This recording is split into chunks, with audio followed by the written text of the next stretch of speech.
Naging trending nga ngayon ang Let Beanie Rest a No to Grand Believers Day 3.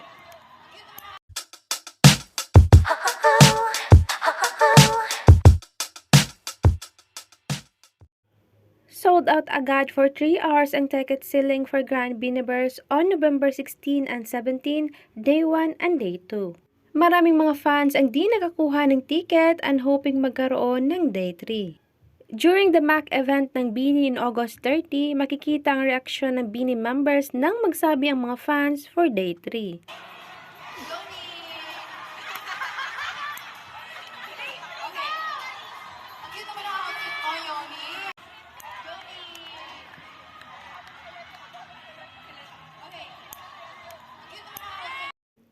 At on August 31, nilabas ng announcement due to insistent public demand. We're excited to announce that we will be opening Grand Believers Day 3 on November 18.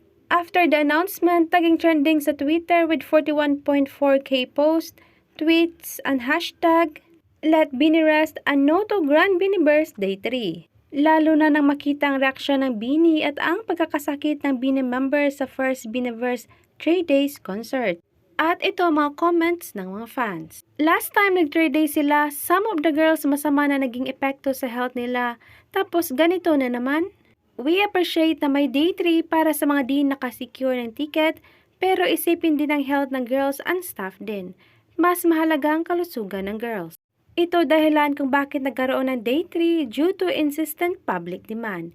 Di ako na-surprise, dapat inisip man lang nila na mas priority dapat yung health ng girls. Bago magkaroon ng Day 3, nakakadismaya sa totoo lang. Hoping that 8 can pull it off that no one could risk their health and well-being once again, just like what happened in New Frontier Theater. A consecutive 3-day show is so exhausting, the well-being of the 8 is more important after all.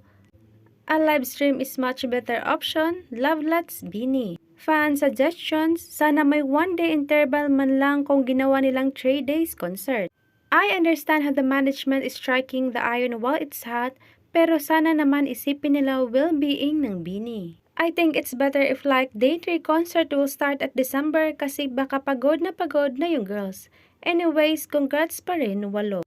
At ito naman mga fans agree sa Day 3 concert. Not to be inconsiderate and all, but the girls are being prepared for international concerts already. Meaning they are trying to level up with international artists like Taylor Swift and others. These artists are capable of doing 3 to 4 back-to-back concerts and were able to deliver them well to their fans. If we couldn't accept that the girls could do this locally, then we are saying that we couldn't go internationally. I think the girls know what they are capable of, and for sure they thought of this through, like when they agreed to a Day 3 concert in FFT. I really love the girls and I think they deserve to be prepared for worldwide events.